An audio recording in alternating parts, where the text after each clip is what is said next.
sebebi sensen. Özümü hamıdan güçlü sanmadım, durduğum yerde kanatlanmadım. Benim sevinmeyim yaşadlanmadım, yine de sebebi sensen. Ancak uçulurdam sen olmayanda, derde düz müradam sen olmayanda, hamını sancıram sen olmayanda, ruhumun davası sebebi sensen. Kalmayıp kalbimin daha gileği, gemli çemenimin açıp çiçeği. Ayızın ortası yazın gelmeyi, bahar havası sebebi sensen.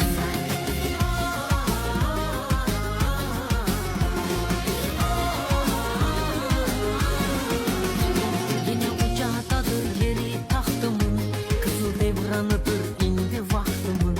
Sınıf taleyimin bağlı bahtımın, açılan kapısı sebebi sensen.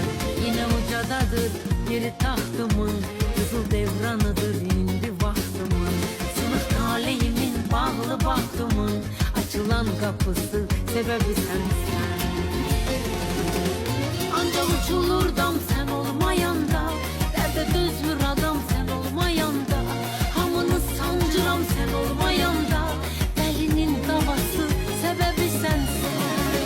Kalmayıp kalbimin daha gileği, gemli çemenimin açıp çiçeği.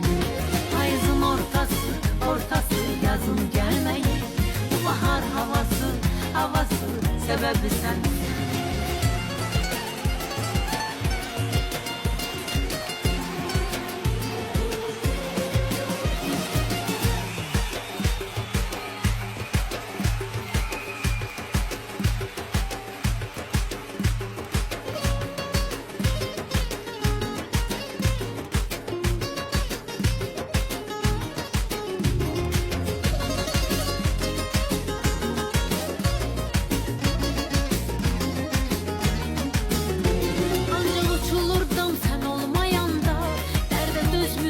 Sen olmayanda, hamını sancıram sen olmayanda, delinin davası sebebi sensin.